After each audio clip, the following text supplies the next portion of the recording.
Good evening, everyone. Welcome to this regularly called meeting of the Temple City Council. It is currently about 8 minutes after 5. Please rise. Is Eric Patterson here? No, Eric? Okay. Please rise as the invocation will be led by Liz Caraway and the pledge will be led by Jen Llewellyn. Dear Heavenly Father, here we come to you again with the changing of a season as we transition into the beginning of the end of summer. I pray especially tonight for our area schools. May your almighty hand reach down to lift up and strengthen the teachers, administrators, service staff, and paraprofessionals.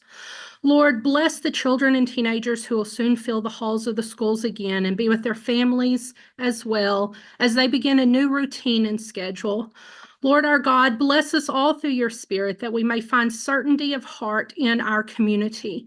May we keep this certainty whatever course our lives may take, for we belong to you and you rule and guide us as your children. Let your kingdom come so that your will is carried out more and more by the many who feel compelled to seek you and your will. Heavenly Father, we thank you for all you have given us and the many blessings in our lives. Tonight, especially for this meeting, I ask for your guidance and strength. Show the council and city leadership the way and fill them with courage and wisdom. Help them to remember your love and grace and give them the patience and understanding to face the city's challenges with understanding. We ask these things in your name. Amen.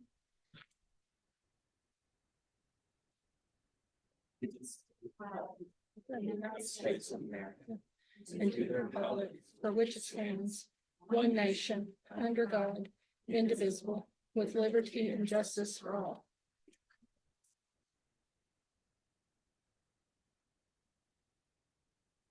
Thank you both.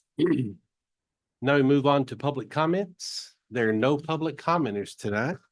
That's strange. The third item are special recognitions. Item 3 is to present the 2024 TMCA Municipal Clerk's Office Achievement of Excellence Award to the Office of the City Secretary. And the next item is to present the 2024 Texas Municipal Clerk Central Texas Chapter Clerk of the Year Award to City Secretary Jan Llewellyn. Ms. Hicks? Yes.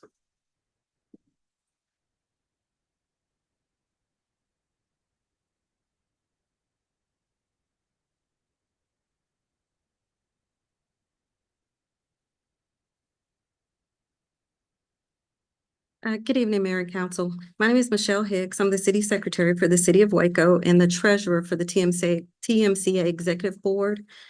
Tonight, I'm here to present the Achievement of Excellence Award to City Secretary Jana Llewellyn.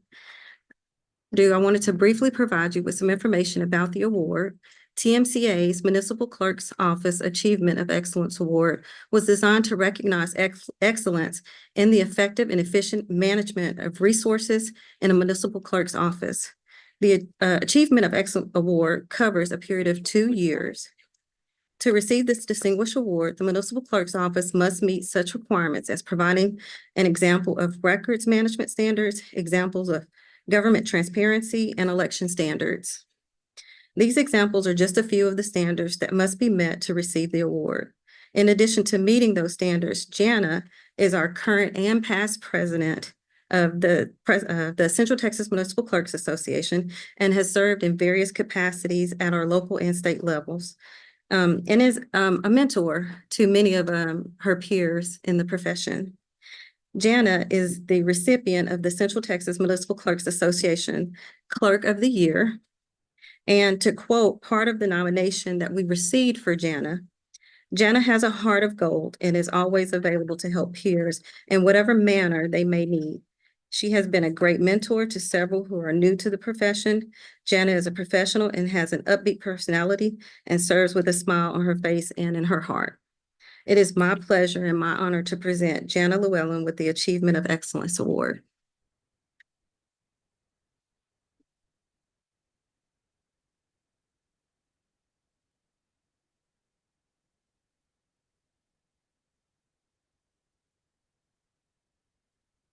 And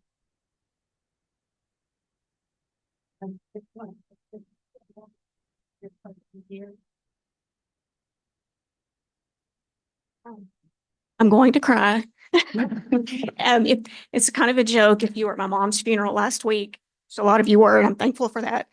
My brother called me out at my mom's funeral during the eulogy and said that I'm the crier of the bunch. And unfortunately, it's true. So just bear with me. And if I'm only saying this because Sean's not here, he can get up and cry every single meeting, every time he talks. So can I. So you just have to bear with me. First, I just want to say a little bit about my staff. I had this goal several years ago, and it's a fairly new award, and I printed the application and I looked at it and I shoved it right back in the back of my desk because there was nothing here, no criteria that we met. There's 12 categories that you have to meet, and we just weren't ready yet. And so secretly behind the scenes, my staff and I had been getting prepared for this, and we didn't tell anyone. And these ladies, Rhonda and Shelley, were answering all the questions that we had about how our office runs and how, what our day-to-day procedures, but and Liz was quietly preparing all of the standard operating procedures to allow us to meet the 12 criteria. And just a little fun fact about the four of us, we're a small office. We couldn't be closer friends. Between the four of us, we're just 1 year shy of 80 years of municipal government between the four of us. And I'm so proud of that. Rhonda in July just got her 25 years of service with the city of Temple. And these ladies are going to be retiring soon. And I wanted to do this right now with these four ladies, with them while they were here, because that's how important it is. That's how important they are to me. But I've said this to council before. But it bears repeating. My whole goal in coming back here was to set this office up for succession planning. And this award is a prime example of that. So I'm forever grateful. Rhonda and Shelley, they've weathered the storm for so long in this office, and I'm so thankful for them. I've said it before and I'll say it again. I want to be Liz Caraway when I grow up. She knows what I'm thinking before I say it. I said, I want to make this happen. And she made it happen. And for that, I'm grateful. As far as this award, I've been a part of the Central Texas chapter my whole entire career. There's not a better group of women. We can call each other anytime and ask any question, and we genuinely want each other to succeed. And if you don't have a group of ladies like that in your corner, you need one. So on behalf of my chapter, thank you for this award. I can't thank you enough. And thank you always for council and staff for supporting this office. You took a chance on me 4 years ago. I asked you, I'm going to reduce my budget, reduce my staff, and produce more. And I hope I've done that. Yep. Thank you. Very good.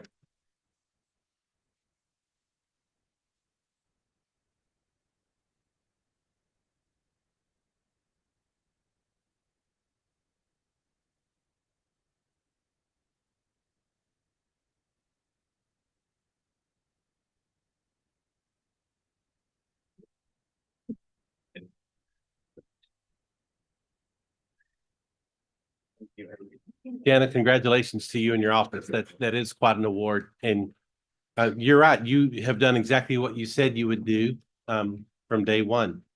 And I remember interviewing you, 4 years ago? And out of that well-accomplished group that was interviewing for the job, you were head and shoulders above any other candidates. And we are we're thankful to have you. You've done a great job.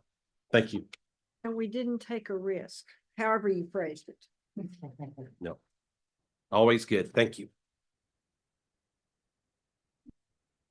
Next item is a budget item.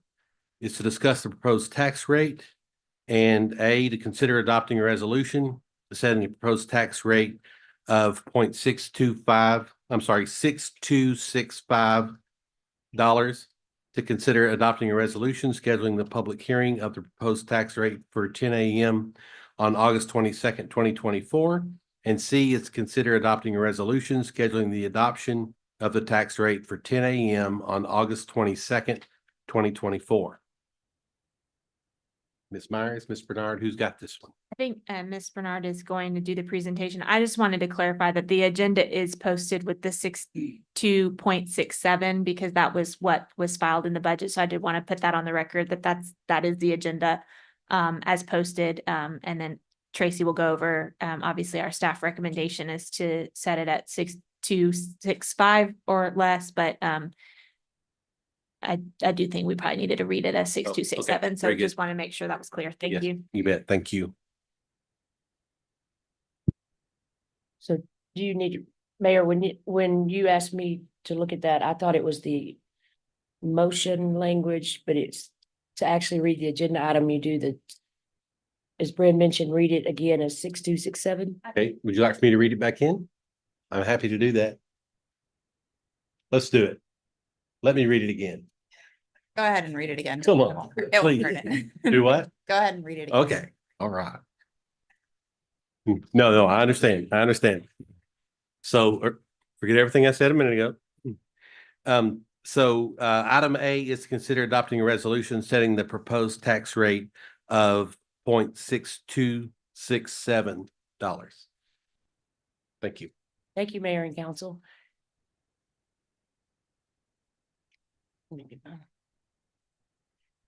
Before you tonight is, as the mayor just read, it's the meeting where we discussed the proposed tax rate and council votes on the proposed tax rate. On August 15th will be the first reading approving the tax roll and levying the taxes, setting the tax rate, and then final adoption scheduled for August 22nd. We have received our certified tax roll from the appraisal district and have also received our tax rate calculations. Just going over what we call the truth and taxation rates. The prior year FY 2024's tax rate was 0.6130. No new revenue rate is calculated based on the certified roll, is 0.5889.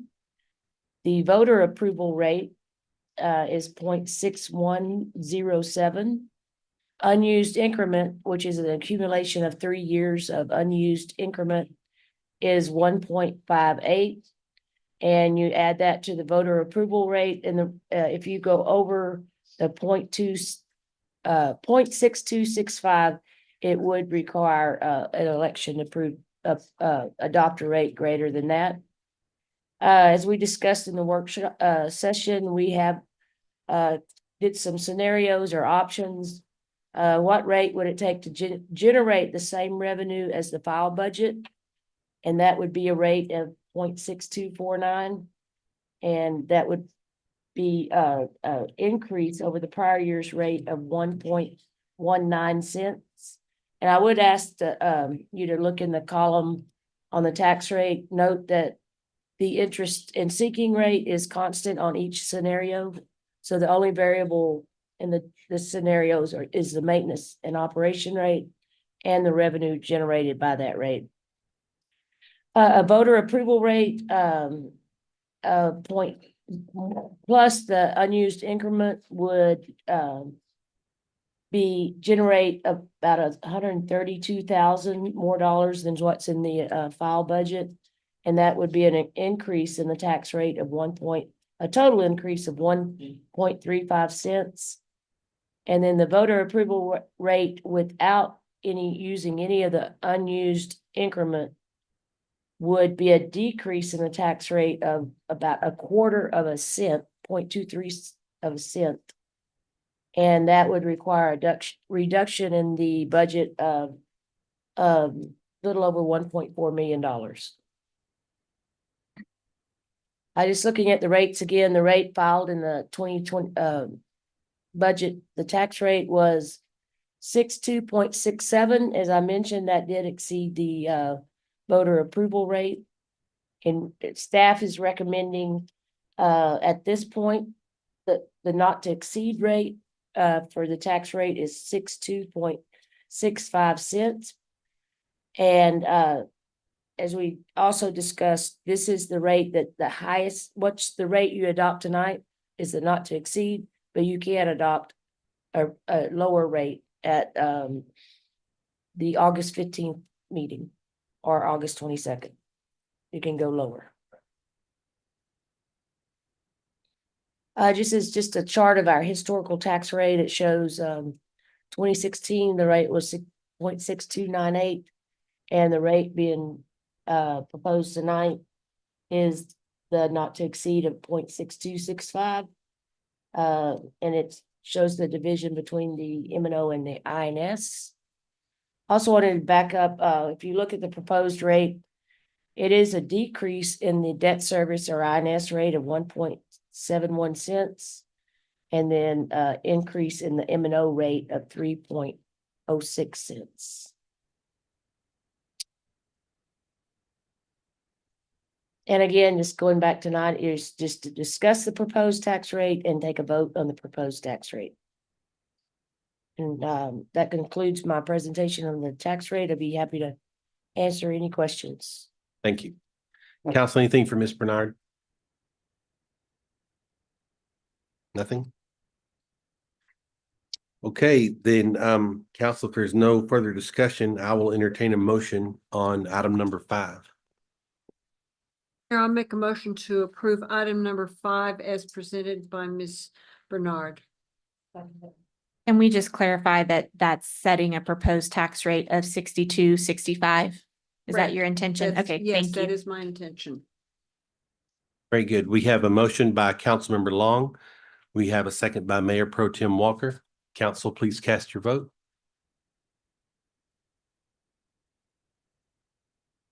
Item 5 passes 5 votes to 0. Moving on to the next item, which is the consent agenda. All items listed under this section are considered to be routine by the city council and may be enacted in one motion. If discussion is desired by council, any item may be removed from the consent agenda at the request of that council member and will be considered separately. We have had Councilmember Pilkington request that we remove from the current consent agenda items N and J to be voted on separately. Council, is there anything else that needs to be pulled for separate consideration? Nothing?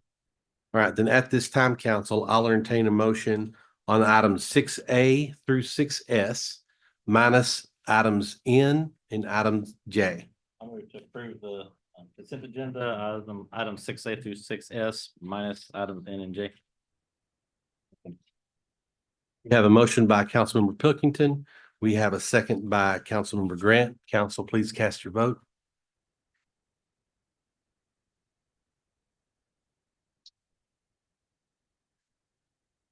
This item passes minus N and J, 5 votes to 0.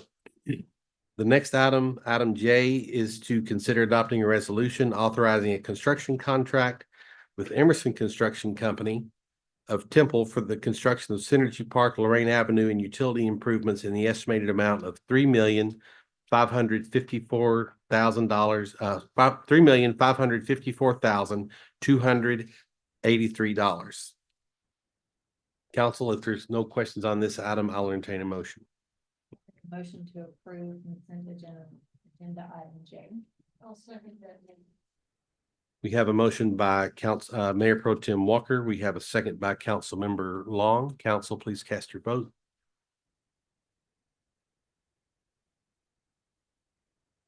In agenda item J passes 4 votes in favor, 0 votes against, and 1 abstention.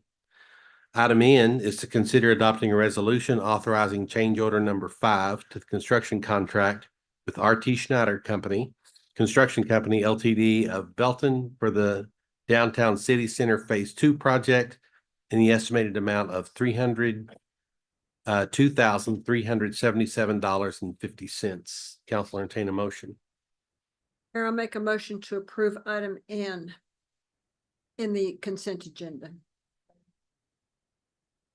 Have a motion by Councilmember Long. We have a second by Mayor Pro Tem Walker. Council, please cast your vote on item N. Consent agenda item N passes 4 votes yes, 0 votes no, and 1 abstention. Moving on to the next item is a first reading and a public hearing to consider adopting an ordinance approving a conditional use permit to allow a recreational vehicle park on approximately 30.9 acres of a 74.3 plus or minus acre property located in the Maximo Merino Survey, abstract number 14 in the city of Temple, Texas, addressed as 16801 and 16803 Northeast HK Dodge and Loop. Mr. Deck. Good evening, Mayor and council members. This is the first reading.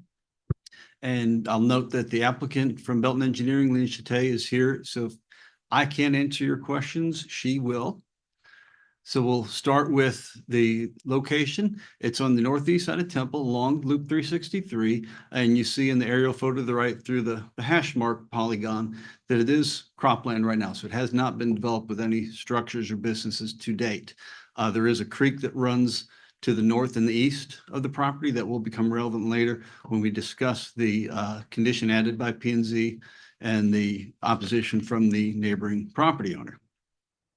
So couldn't get in there to get a lot of site photos. So a couple showing the view along 363 to the north and south, and then utilize Google Earth to give you kind of a bird's eye view, showing that to the west, you've got the County View subdivision, Hector Garcia School is to the south, and then to the surrounding area is homes on acreage and cropland.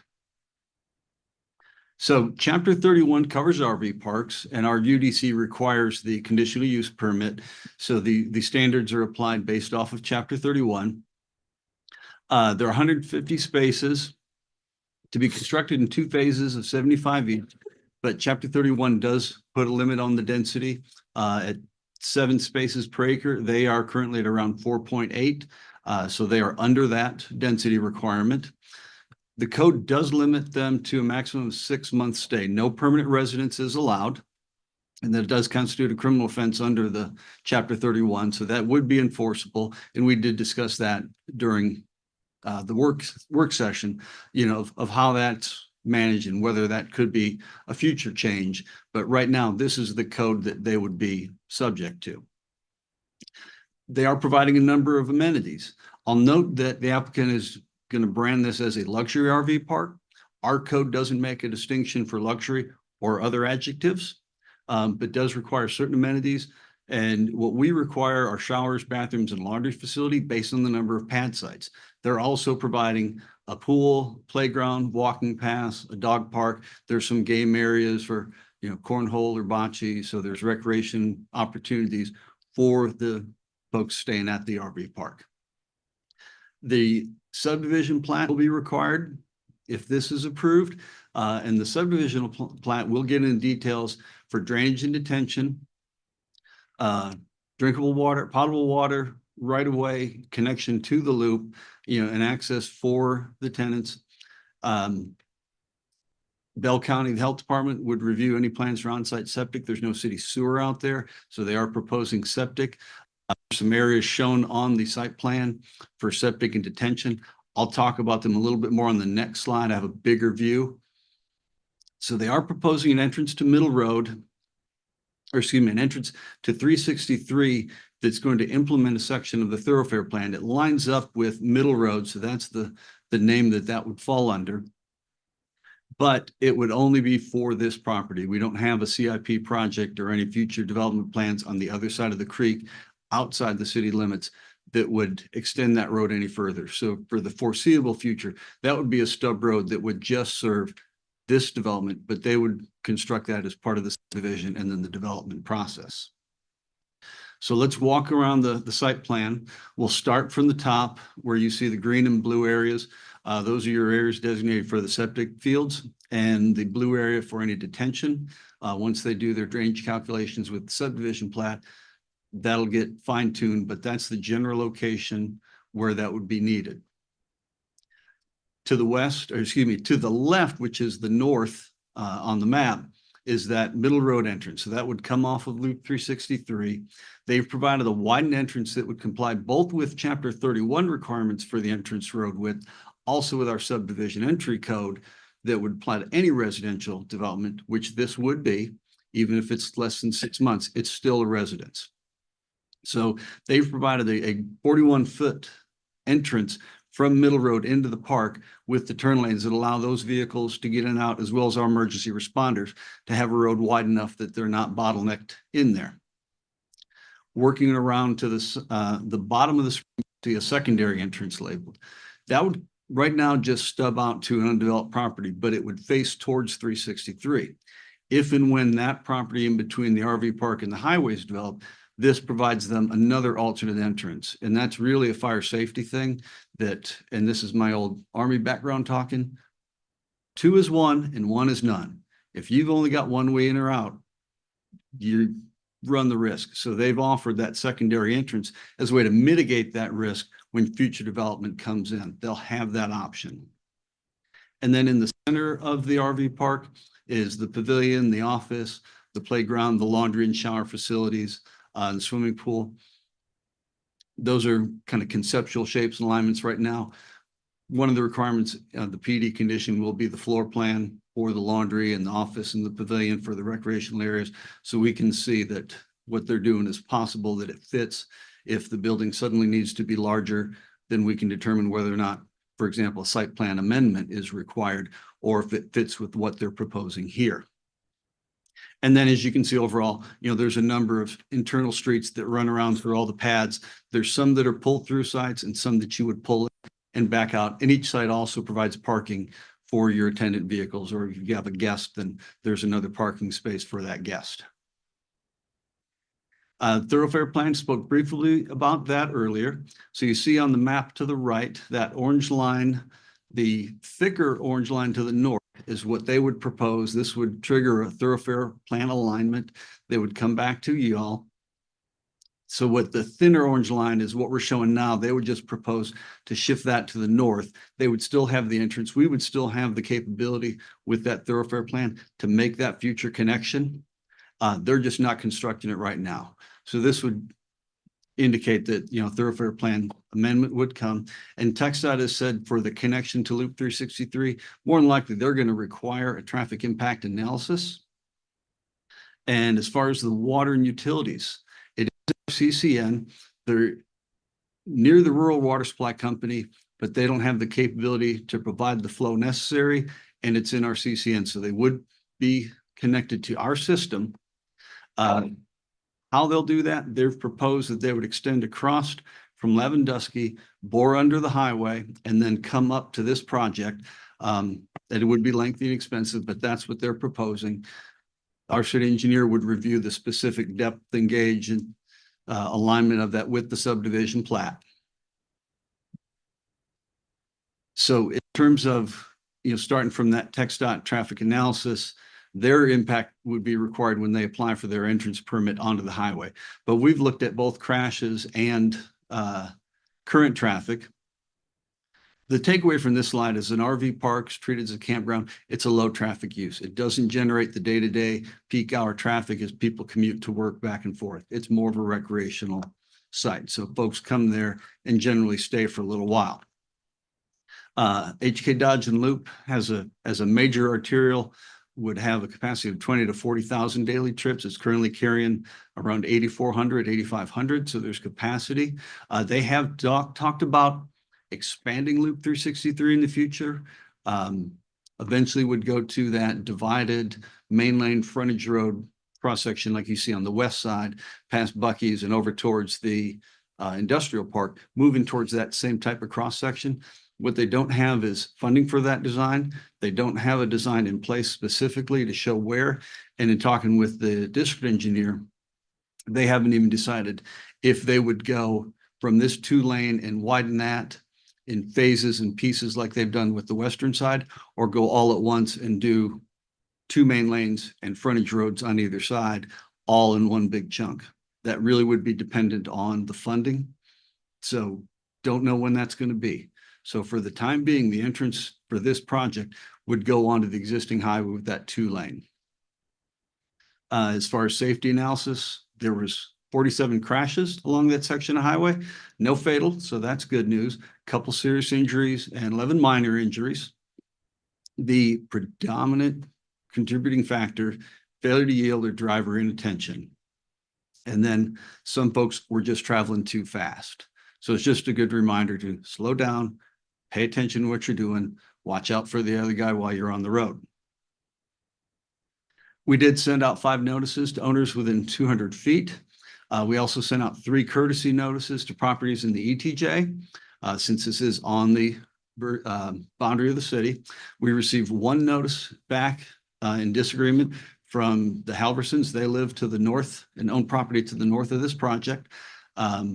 And the newspaper printed notice of the public hearing July 4th, 2024. And we're going to talk about the Halversons' opposition here with the conditions. So it's a conditional use permit. Staff can recommend conditions. P&Z and council can add additional conditions. And if it turns out that this RV park was a bad idea, that they're a bad neighbor and they're a detriment to the city, council has the authority to revoke that permit. So in terms of the compliance summary, the answers to all the factors are yes, except for adequate utilities. You know, they don't have direct connection to the water system. So if they can finance that and get the engineering in place and make it work, then yes, they would be compliant with having adequate utilities. So staff recommends approval of the conditional use permit to allow recreational vehicle park at 16801 and 16803 Northeast HK Dodge and Loop, subject to the following conditions. We'll show you those on the next slide. P&Z voted 7-0 to approve it, and they added an additional condition. So the first couple conditions are fairly standard, ongoing compliance with the ordinance, compliance with the site plan that we've showed you, go through the subdivision plat process. They've provided that number 5, that alternate 41-foot design for the connection, the entrance to the park. And the final one that P&Z recommended was requiring a 6-foot internal fence around the park and an 8-foot perimeter fence around where the septic and drainage areas are. So I'm going to go back to the site plan so that now you know that the requirement is for an additional fence. So where those green and blue areas are, the concerns that were raised by the Halversons, one, the banks on that stream are fairly steep and it's about a 20-foot drop off. One, they were concerned about people trespassing from the park onto their property, but really concerned about those folks' safety. If they were coming down there thinking that we're at the park and there's a creek and I'm going to go over there and skip rocks, concerned for those people's safety. So during the discussion at P&Z, the commission recommended adding a fence both around the park as well as an additional fence around the septic area and the drainage areas. So if you are a resident at the park and you take it into your mind to go down to the creek, you're going to have to hop 2 fences. You will have to have some reminders that what you're doing might not be a good idea. The Halversons were amenable to having that fence added as a condition. But when I asked them, they said they're still going to maintain their opposition to the park. They would rather there's not an RV park next to their property, but they agreed that adding the fences does improve the situation.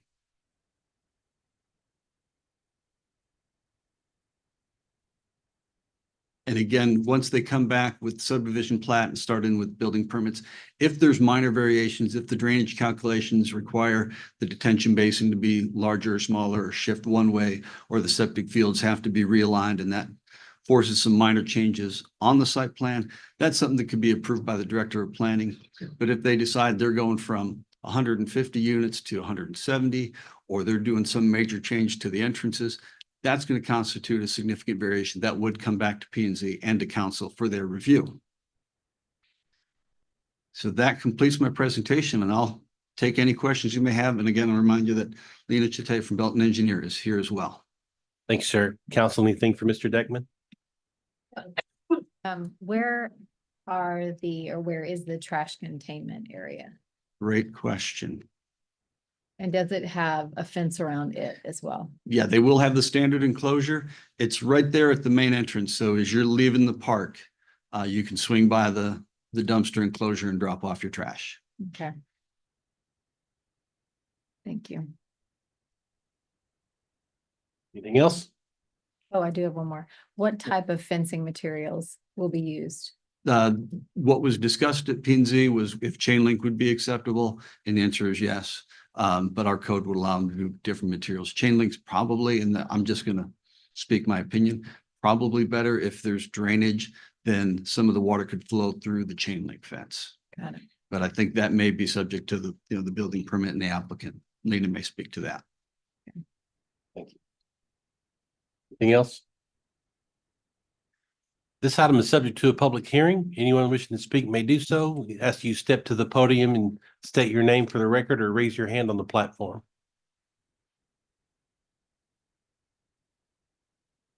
Good evening, council. My name is Marie Beebe, and I'm here. I'm going to oppose the proposed RV park that's being built off of Loop 363 because I do not believe that it meets the CUP standards, and it's not compatible with the neighborhood and the properties surrounding it for the following reasons.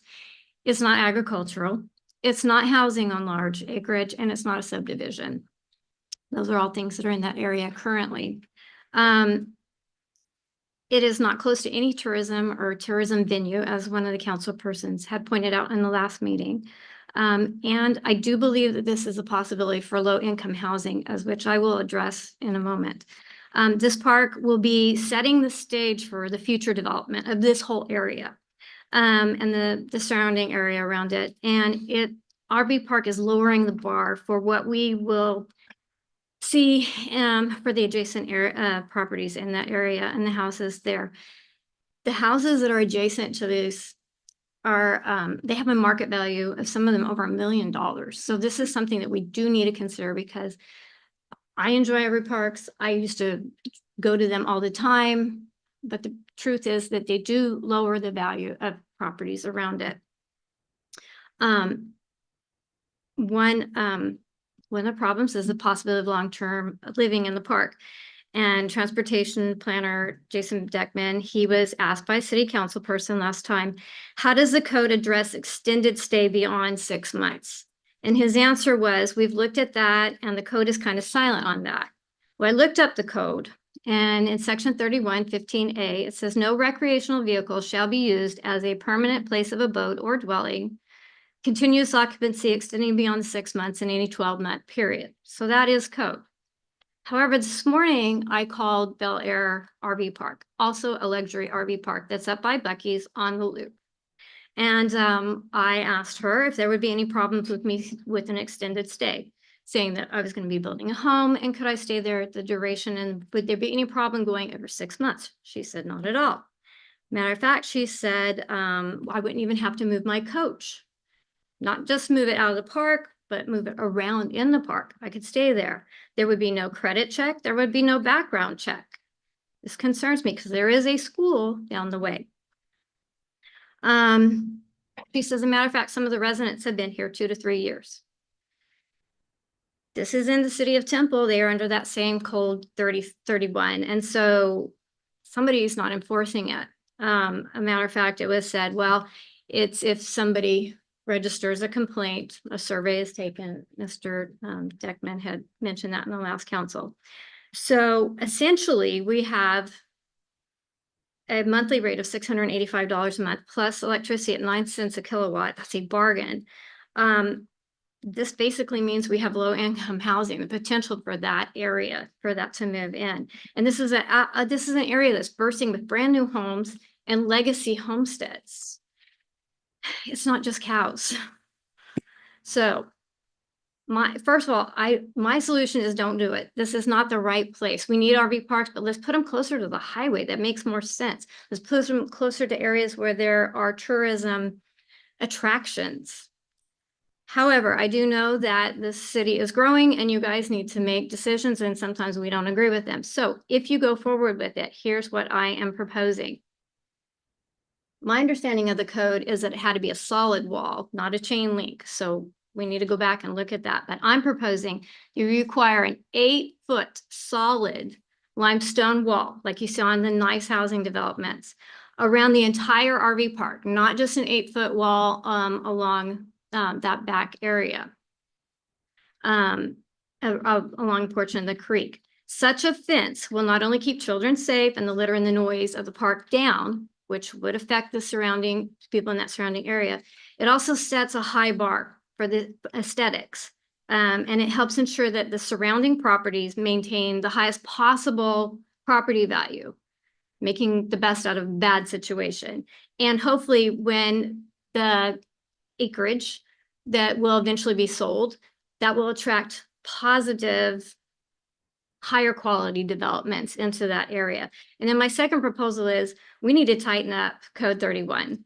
The wording needs to be clearer. We need to have something like a maximum of a 6-month stay, consecutive or non-consecutive, to a person or a coach, so they don't play the little switcheroo game, in a single calendar year, and that it's prohibited, and that the RV park owners are fined a $500 a day, not the up to $500 a day. So could be $1 a day up to $500 a day as it currently stands for non-compliance, and then enforce it.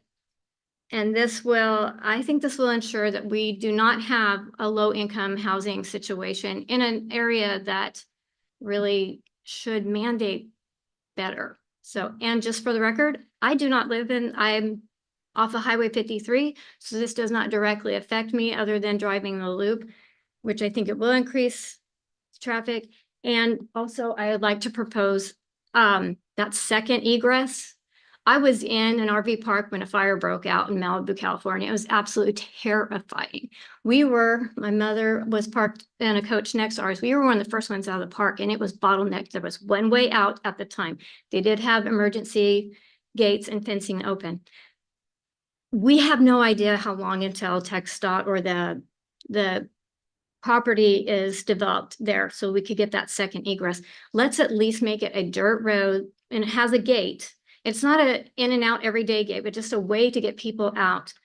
Because when a fire comes, it comes fast. I lived it. I saw it. It's terrifying.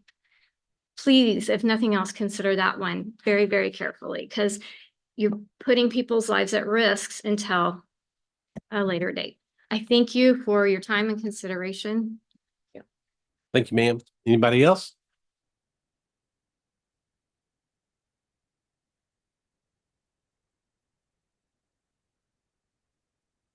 My name is Lena Chite and I'm with Belton Engineering. I'm the civil engineer on the project, and I want to thank you for your comments. What I wanted to say is that this 75 acres or this area is within an industrial area out there.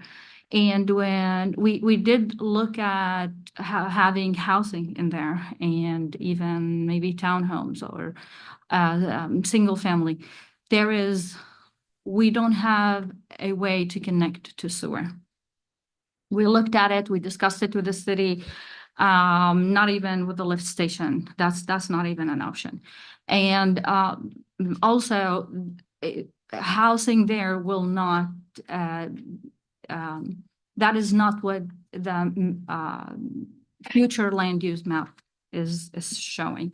So this park here, if you notice the density on it, what's allowed is 7, and it's less than 5 units per acre, because we are very set on having it a luxury RV park. In fact, I know that Blair, the one next to Buc-ee's, is a great site. The advantage we have here is that we do have a lot of existing trees. And the reason for the lower density is because we want to keep every tree we can keep on that site. The good thing about its location is that you cannot see it from the loop driving in. The ground or the ground does drop pretty good. You're not going to be able to see the RV park besides the sign. It's not going to be seen. It drops that much from the loop. So yeah, it's hidden, but it's about 2 miles from I-35. Again, it's within like an industrial use area. And we figured that the RV park in there could be maybe just an intermediate use for the next maybe 10 years. And if because of where we're at, and because our Temple city is growing and we're getting a lot of commercial, industrial, that could be converted to something else maybe in the future.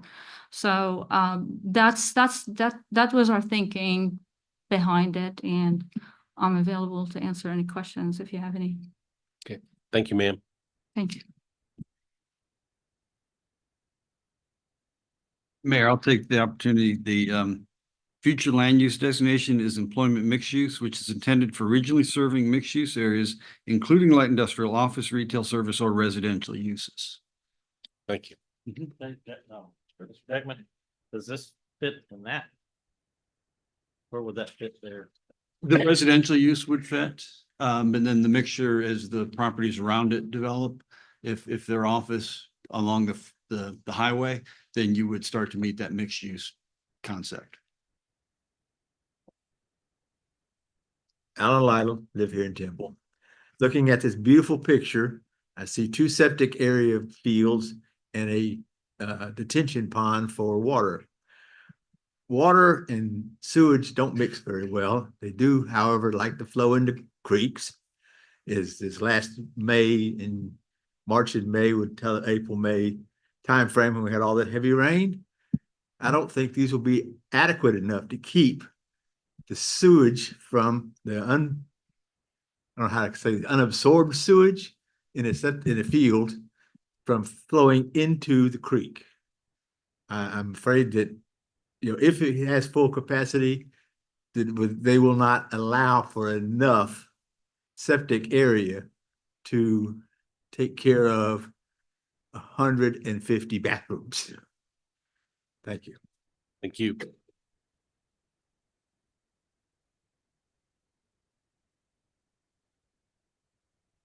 Good afternoon. Susan Bradford. What else did you need to know? That's it. Okay, I'm Marie's mother. I'm a mother, a grandmother, and a great-grandmother. I have two concerns of the presentation, and very well done. One, it is close to a school.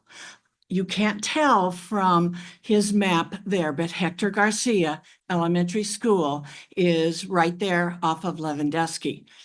I live in the neighborhood. Okay. I've RV'd all over the United States. So, I'm not conceptually against RVs and that, but I do have a problem in that if the rule that Temple has about staying more than 6 months is not enforced, could we have registered sex offenders living in there close to a school?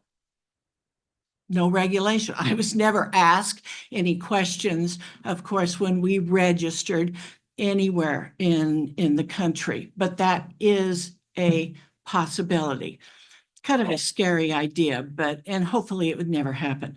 The other one was I believe it was 41-foot kind of slow down lane to be able to turn into a park. My RV was 36 feet and we towed a vehicle behind it.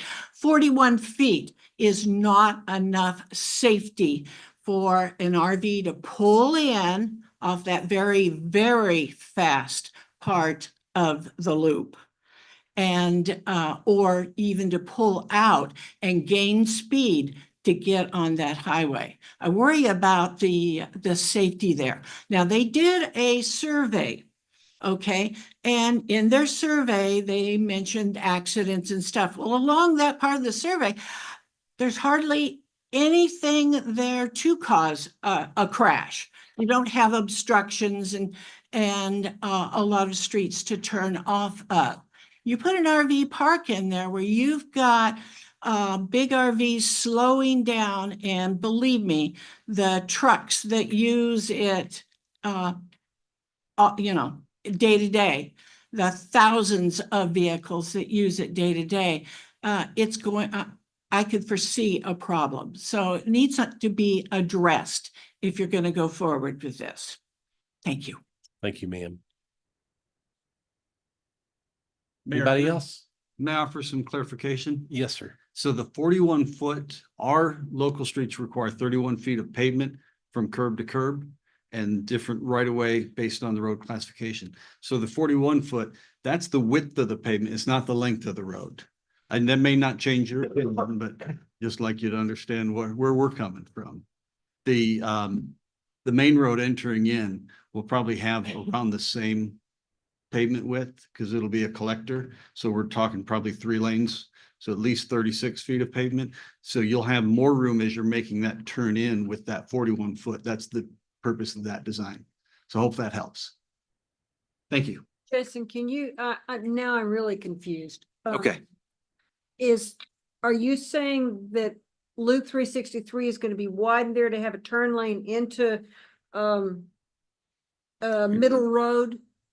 Let me go back to the aerial. I think that. Which one is easier for you to visualize turning from 363? Do we want to use the Google? You want me to stay on this slide? I don't know. Okay. I'm sorry. No, that's okay. I'm just visualizing what she was describing because I was sort of sitting here during presentation, sort of trying to think the same thing, that you've got a large RV with a truck, a towed vehicle behind it, and you're slowing down to turn off of 360, either turn across 363 into Middle Road or turn off of 363 onto Middle Road. Is 363 being widened there so there's a turn lane? It may be. I can't say yes or no right now.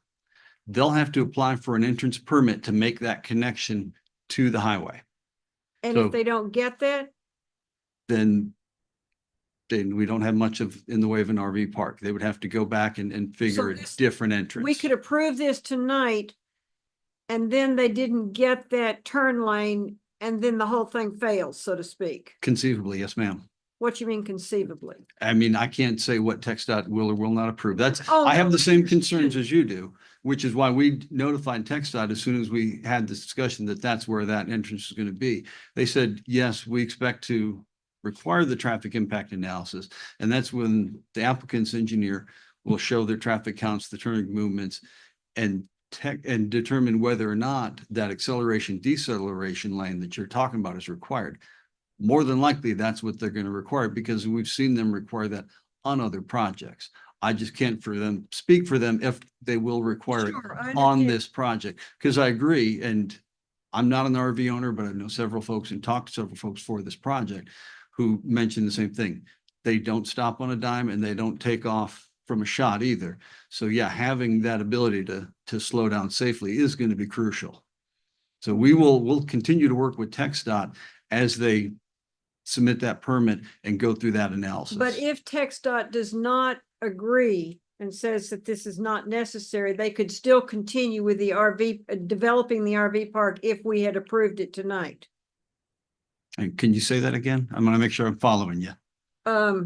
If we approve this tonight, they apply for the permit from TxDOT. TxDOT does not require a turn lane. They could still develop the They park. could move forward. I got, okay, And I would that say- was my question. And I'm going to ask Charla, I think what you're getting at, could council add a condition simply requiring the turn lanes as part of the CUP ordinance, that would be required when they constructed the entrance, regardless of whether or not TxDOT says yes to the entrance? Council does have that option. Is that true? Council can add whatever requirements they would like to the conditional use permit. It is Yeah, that's the idea of it. tonight you're approving a conditional use permit to allow an RV park. Our code requires that any RV park obtain a conditional use permit regardless of the zoning designation for a property. Right, So tonight you would be approving the conditional use permit. okay. And if there are conditions that council wants to place on that CUP, it would be whatever conditions council. Even if the applicant isn't able to, even if the, even if the applicant doesn't have control over whether or not they are able to, in this case, put in a turn lane, because that's something that TxDOT would require and approve. Is it fair to add a condition to the CUP that's beyond the applicant's control?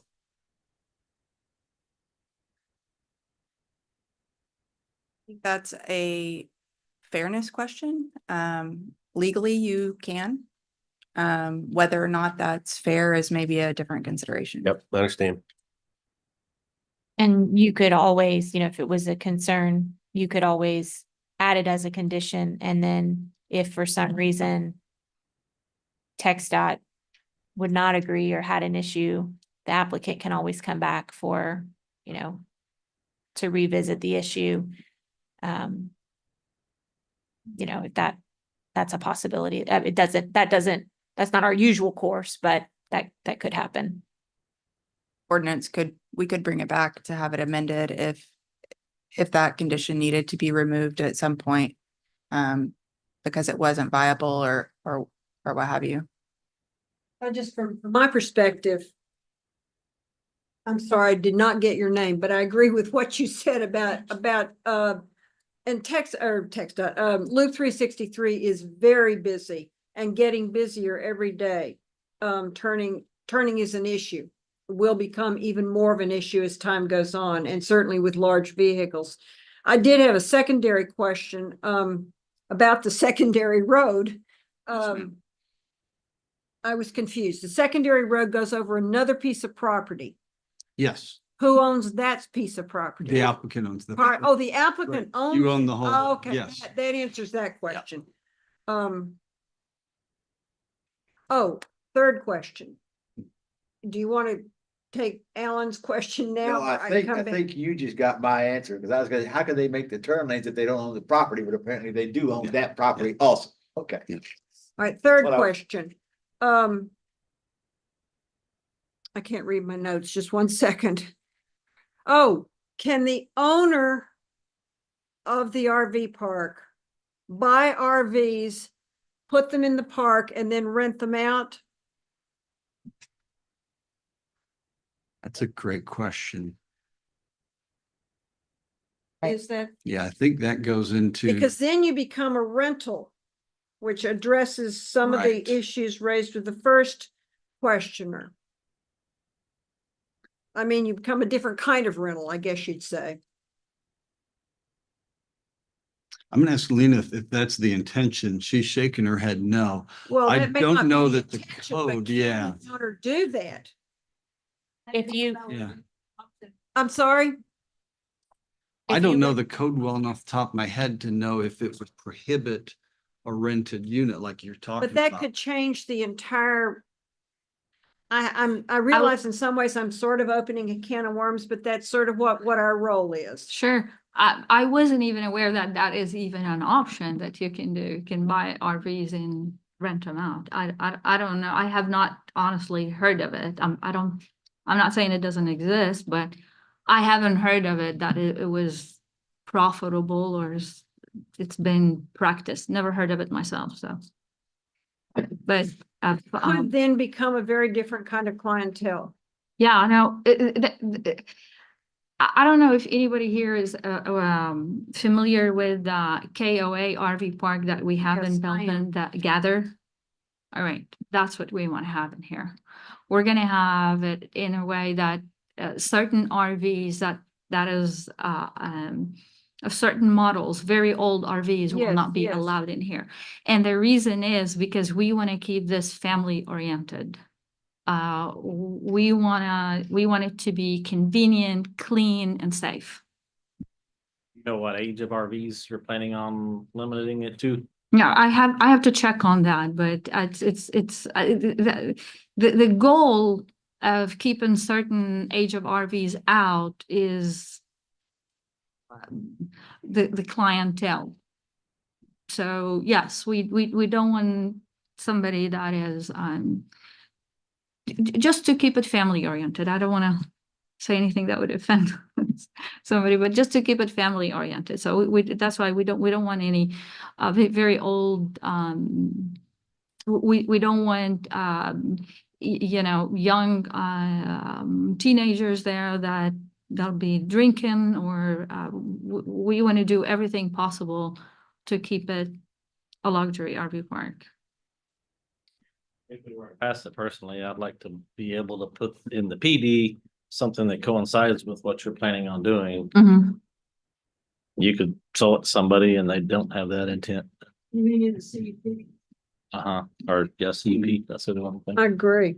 I would also, assuming we get to that point, like to see the CUP talk about requiring that turn lane. So on that, we did visit with TxDOT, and TxDOT is aware of what we're doing, and they are on board of both accesses actually, pending that we have to go through the process of getting the traffic study and do all that. And most likely, if the shoulder is not wide enough for restriping, there will be a decel lane is what we call it, to where a vehicle could get in there safely and turn on, because that is Right. something that is definitely we want to look at from a safety standpoint. I mean, for you sure. just cannot turn a large RV or Sure. medium-sized RV towing a car on a shoulder with No. any safety. So what I'm saying is that by saying shoulder, sometimes the shoulder is wide enough for Yes. restriping to be done, for that to be restriped as And paved. exactly, and paved.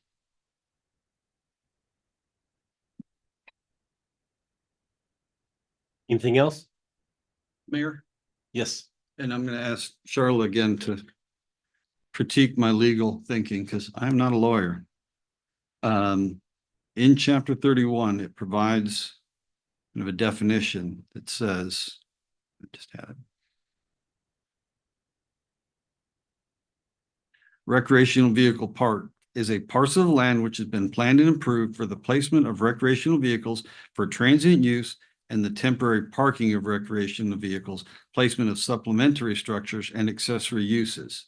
So it, to me, I'm reading that as a permanent placed RV for rental would not be allowed. It's going to be what they're talking about. They would rent the pads, people would bring the RVs Transient for the vehicles. but the vehicle is not permanent. Right. And the people are vehicle's transit, the vehicle's transient as well. Right. Am I kidding? She's smiling, so it must be good. I liked what somebody, I believe the first commenter, again, I'm sorry, I apologize, I did not get your name, said about the fencing. I don't think we can require, Charla, we ask you legally whether we can require materials related to fencing, but I would certainly urge you to consider doing high-end quality looking fencing, not just chain link.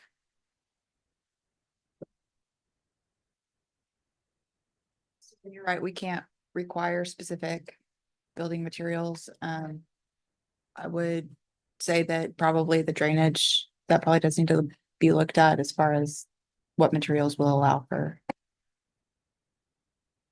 drainage, sufficient drainage.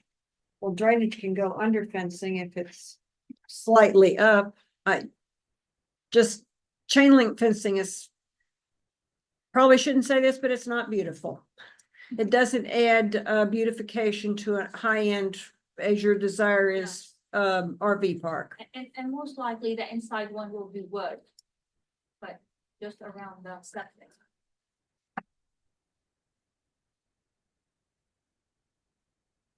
Ma'am, did you want to speak? Yeah, I wanted to bring up, in the code, it does address fencing. I don't have the number because I'd have to scroll up and I'd miss it, but it's in there. And it says, all recreational vehicle parks shall provide screening adjacent to non-recreational vehicle residential and non-residential uses, which shall not be less than 6 feet or more than 8 feet in height and constructed of wood, stone, brick, or concrete block or permanent material, which maybe that's chain link, I hope not, And having completely solid area with no openings except for entrances and exits along the property boundary lines, separating the recreational vehicle park and such adjacent uses. The RV park owner or CUP applicant may request an exception to this requirement during the CUP process, so that would be this time. Noise and trash. And I'm going to tell you right now, I don't live far from here, and those northern winds are going to blow everything that those people that you just can't help, even with the trash receptacles, it's blowing out, and it's going to go into somebody else's yards and farmland, and it's going to cause havoc. A solid wall does help buffer that, slow that, provides a windbreak, but it's setting a high bar for that neighborhood and for the future things that might want to be there. When you have somebody that has a piece of land that wants to develop it, they're looking at their neighbors. And so I just consider that.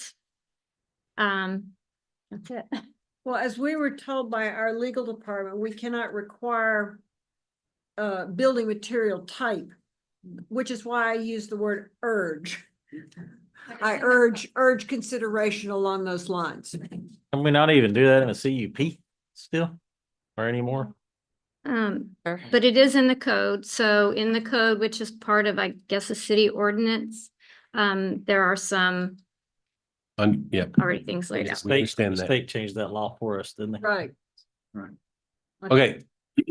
Anybody else? Anybody on the platform? Council, anything else for Mr. Deckman?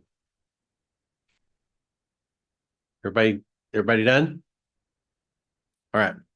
At this time, council, I'll close the public hearing and I'll entertain a motion on item number 7.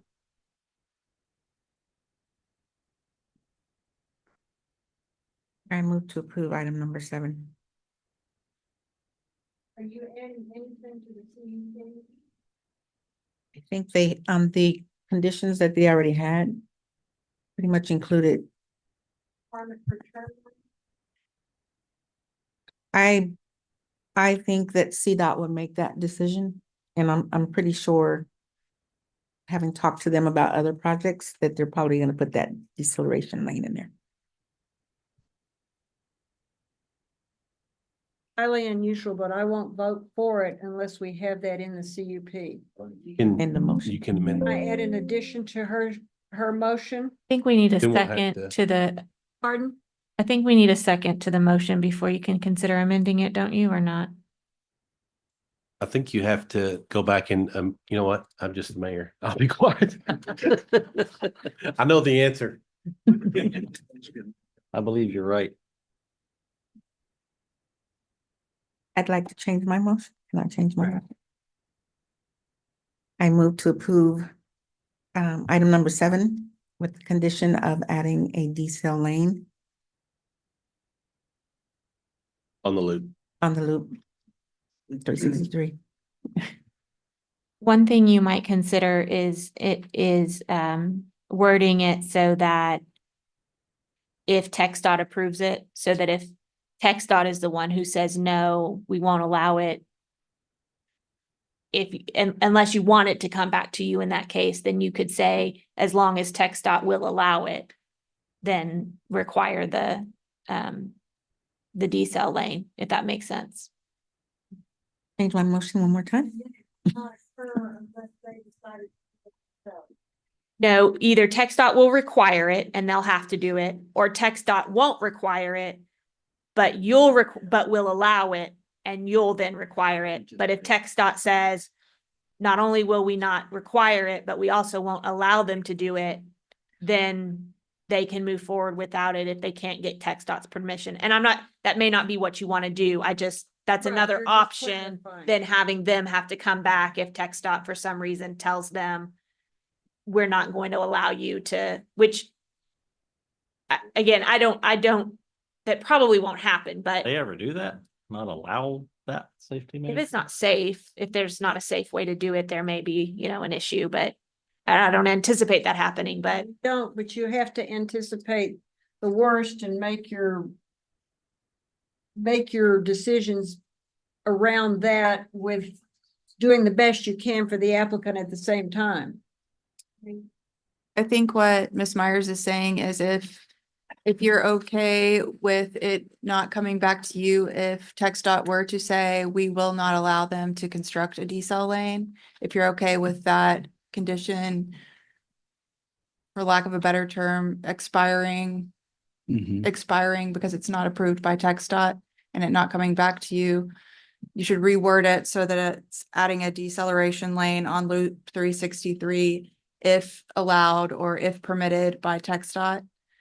Charlotte, Don brought up a great point. With the wording should include acceleration lane and deceleration lane. Okay.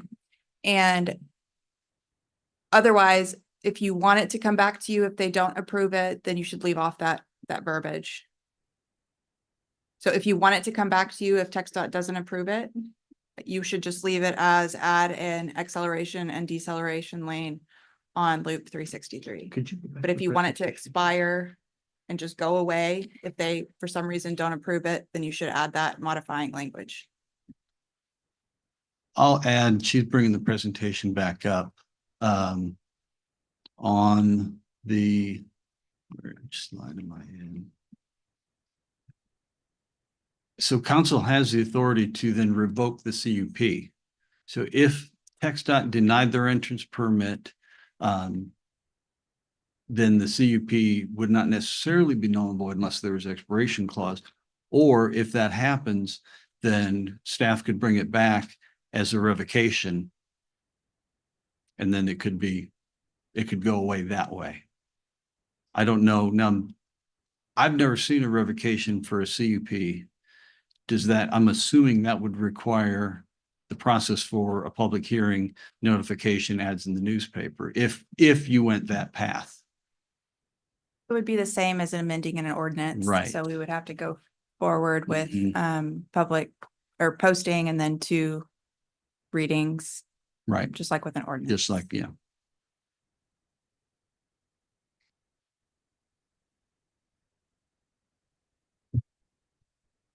I move that we approve item 7 with the addition of acceleration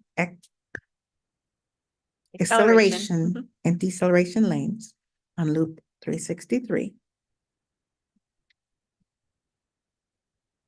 Unless TxDOT does not require for them to do so. Or allow. Allow.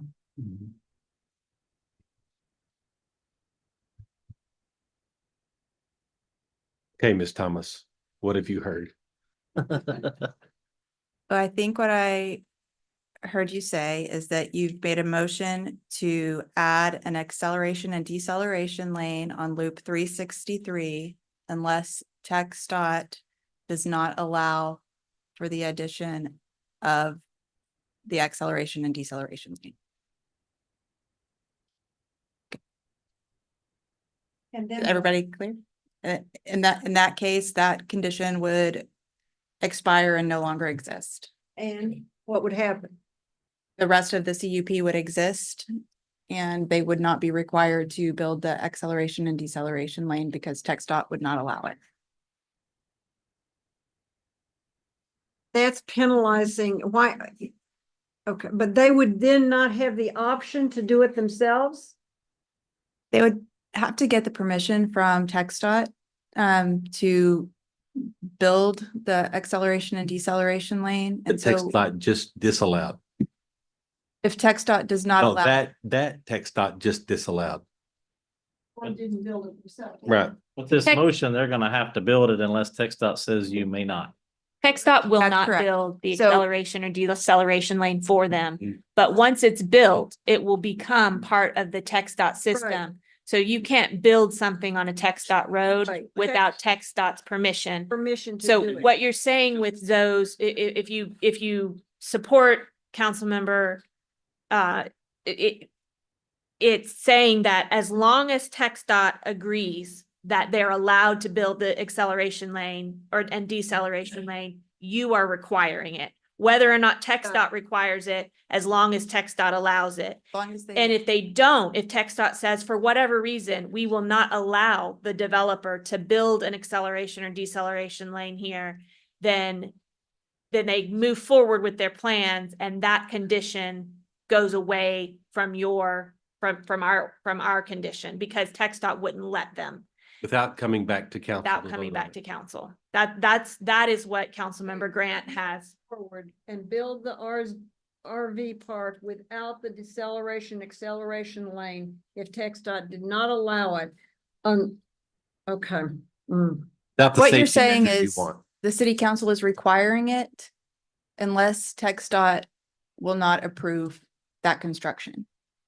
So if TxDOT will not allow that construction, you're not going to require the applicant to build something that they are not permitted to build. No, I certainly don't want to require the applicant to do something they can't do. Yes, so that's what you're saying by this is we're requiring that you build this acceleration and deceleration lane unless the regulatory authority that is responsible for granting you the permission to build it says no. If they say no, we'll remove our requirement that you put it there. Right, and then we get then there is an RV park built with no acceleration and deceleration lanes. Which is exactly the point I'm trying to make. I would like to get away from. I don't want to penalize the applicant, but I don't want the applicant to build an RV park if there's no acceleration, deceleration lane. I don't think it's safe. Let me, and I just want to add one The, thing. and the then public Lena can- hearing's been closed. Kenny pointed out that the shoulders there now are 12 feet wide, which would be wide enough for them to stripe. To do what? The shoulders are wide enough now to allow them to just add striping without necessarily adding additional Here pavement. comes the road man. Told you you need. They probably wouldn't build a lane, but they would allow it to be restriped because the lane's already there. It's just what we call an improved shoulder. So even if they say, no, we're not gonna add a lane, there is still a safe shoulder to pull over on along that roadway. Well, I'm sorry, it's paved? Yes. Okay, The shoulders were wide. Yeah, Alright, yeah, I'm it's sorry, what it is, I- it's due to widening roads. If they ever go widen the road, they've already got that paved, because they really can't move over much because of drainage. right. So they would have to do something with it, but right now it's I- paved. So It's not that I don't know the area, just didn't know it well enough to know that, because I do drive it frequently. and it's the same type that we use when the garbage trucks and everything move over. Ma'am, public hearing is closed. That's The okay. garbage trucks and everything is move over. We put the big garbage trucks and the semi. This is just a discussion that, among the so. non-experts now. Except for Kenny's the expert and Jason. But they're not. They do. Does have the little ground out zipper bumps in it. They'd have It to, is. I assume, cover up. I just wanted to add, we're talking about a deceleration lane on the northbound. There's going to have to be a turn lane on the southbound to turn left into this. And what they'll do there that we've seen, especially on the older part of 317, is they will take that right, they'll move traffic over to the right and make that travel lane a turn lane. Right. They'll restripe it. to be- Okay. So it sounds all solvable based upon the infrastructure that's there now. It's just a matter of TxDOT, whether or not they'll approve the adjustments to their And infrastructure. I trust Kenny and Richard and Jason totally. Thank you. I only point out to you that everybody said 20 years ago, 93 will get turn lanes. And look at it. Don't bring your district into this. Sorry. Just making a point. You know, you know how I am about traffic. Okay. Ms. Grant, are you satisfied with the motion that Ms. Satisfied with my Thomas has read back to you? I'm sorry, I'm sorry. Okay. Nope, you're fine. You're fine. This is the time to get it right. So don't worry about it. And I will second her motion, but want to thank you, ladies, for bringing up some really interesting and very important information for us to think about. And especially when we're doing our UDC, we're updating it right now. So we need to take all of that into consideration. So thank you both. Very much. Thank you. I echo every word she said. Okay, very good. So We have a motion by Councilmember Grant. We have a second by Mayor Pro Tem Walker. Council, please. What? I- I don't, Officially, you can discuss after you're supposed to wait till the second to discuss, so I am. Mr. Deckman, did you say, do they have, the owner owns the property? That if they wanted, if we require them to do a unimproved exit road with a gate out of there, they could do that? Or do they not? I'm gonna say yes, but I'm. Where gonna that look at secondary them. entrance is Yeah, shown? the applicant is nodding yes. How many, remind me, and I was trying to find it on here and I can't, remind me how many units are going? 150. We would So- require a secondary exit if this was a subdivision. I would like to add an amendment that they provide a secondary gated exit to out of the. So out of let the me park. make sure I'm understanding what you're asking for. Because they are They have that providing that secondary gated, entrance. but what you're asking for is for them to construct a second road, just a local street standard, Well, like Middle not Road's a even that. collector, Ba- but just some Road, type road of. base with a, Mhm. with a gate that that could easily be opened. So not a road that would be open for day to day, but in No, in correct. emergency, there would be a lane that Exactly would what reach the, out what to. the citizens were talking about, because that's a lot of units in there. Mhm. If there were some kind of a fire and they can spread through RVs pretty Sure. quick. I mean, and that was to, your point, that was the reason behind requiring that second entrance in the first place. So if you want to strengthen that, I would support that. I would agree with it. Well, they own the land all the way to the road. Mhm. That would be my amendment to require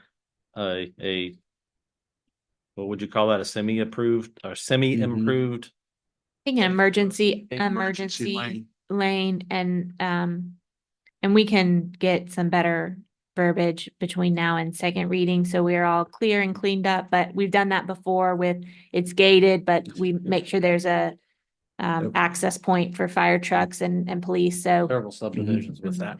So we, I So- think we understand what you're trying to do, and maybe we can get some Mhm. more cleaned up language for second reading, just to make sure we're all The wording would be an all-weather road. all-weather road. But I think we also need some, if it's Yep. gated and Yeah. emergency access.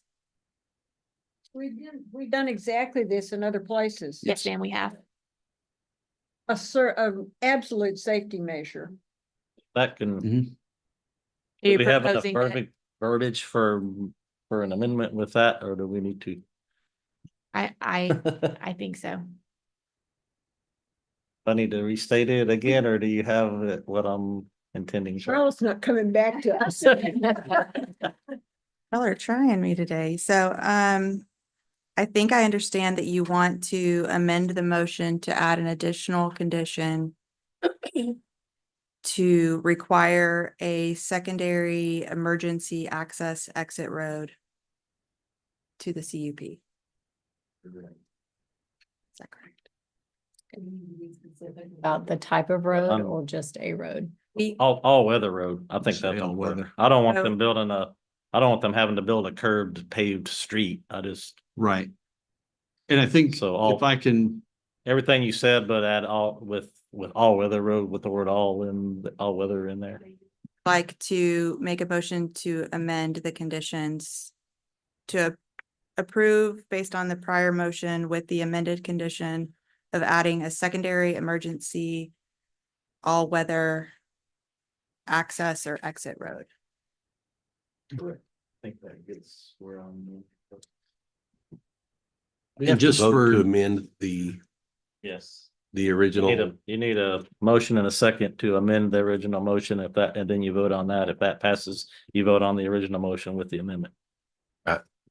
I'll make a motion to You can second my amendment. the original amendment to the CUP. I think you second his. I made the amendment. Yeah, motion. seconding the amendment to the original CUP. And we need to vote on that. Okay, anything else? You guys got it? Good. Question do you have? No, I think I did. So I will entertain a motion on the amendment to, Have a motion in a second. You need to take a vote. oh, okay, good.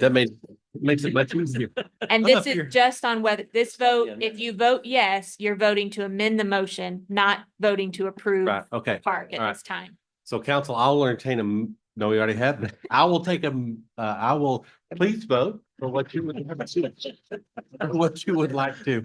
Just say yes or no. I don't care at this point. So yes, council, please cast your vote on the amendment to the motion. Is this what's up here, the amendment?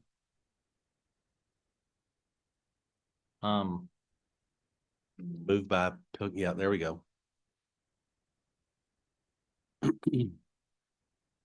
Yeah, it looks like it says the original motion. But It says moved by Pilkington, seconded by Okay. Susan. Yep.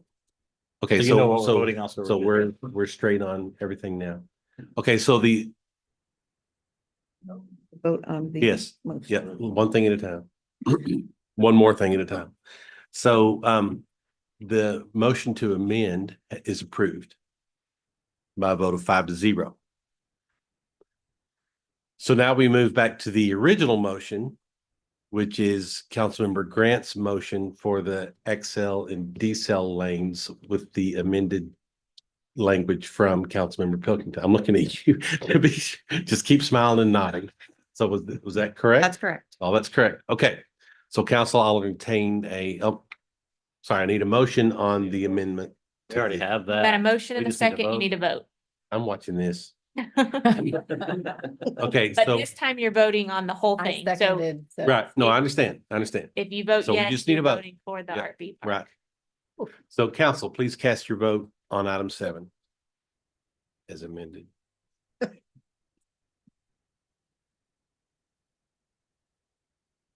Item 7 passes 5 votes to 0. Mayor, Yes? No. planning will work with legal. I'm not Sit amending down. You anything. go sit down. We'll work with them to get the wording. Sure. We will bring you back course. that during the workshop for Yep. the second reading for this Yes, ordinance, so yes, that it'll be everyone is much clear. cleaner. That's And I what we're here Yep, for. and that. Nope, go ahead. Can I request some information before the second reading? Yes, sir.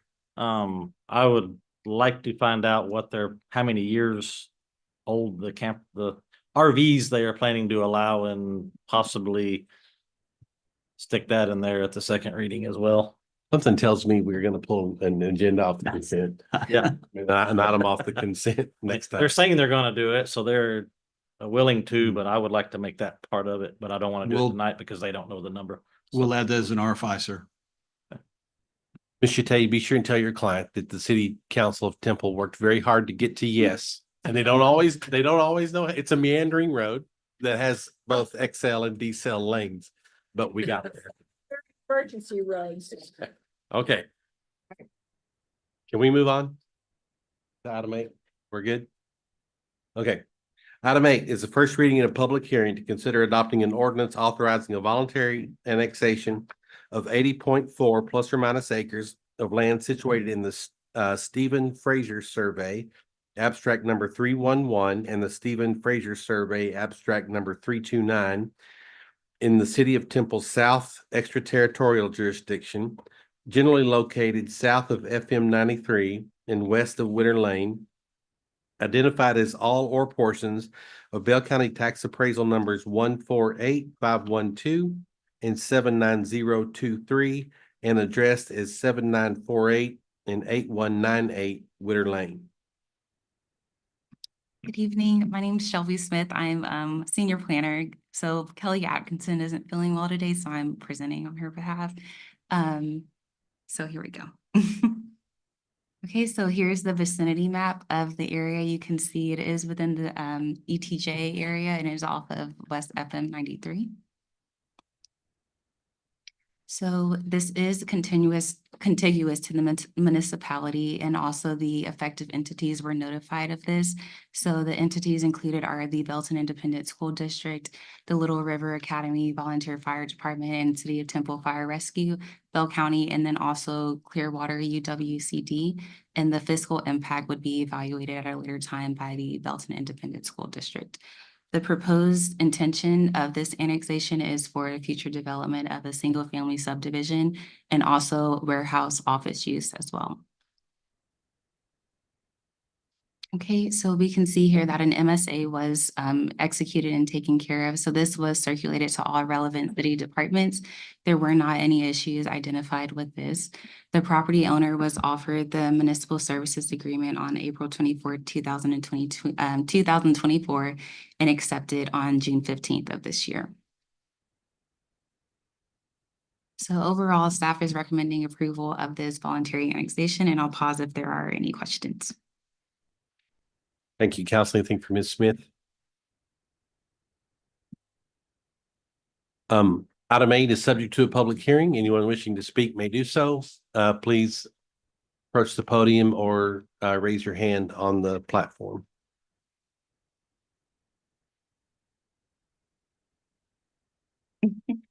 Alan Lytle. Councilmember Long already brought up the question or brought it up, my concern. That's additional traffic on 93. We're going to be adding 80 acres worth of homes. I don't know, quarter acre a piece for homes. That's an awful lot of homes. Also adding an awful lot of services for our solid waste guys that we met with this afternoon. Are doing a really good job getting caught up, but we keep adding 100, 150 homes that are going to get behind real quick. I know we want to expand. I know we need more tax revenue, I guess. I don't know. Certainly don't need any more traffic on Highway 93. Thank you. Thank you, sir. Anybody else? Alan, thank you. I was afraid to point out that it was 93, but I appreciate it. I appreciate you pointing it out. And 20 years ago, everybody said it wasn't going to happen, which is why I sort of went to the mat on the previous one. Thank you. Anyone else? Anyone on the platform? Kelly? Okay. Very good. Then at this time, I will close the public hearing and council entertain a motion on item 8. Motion to approve item 8, the Second. voluntary annexation. We have a motion by Councilmember Long. We have a second by Councilmember Pilkington. Council, please cast your vote.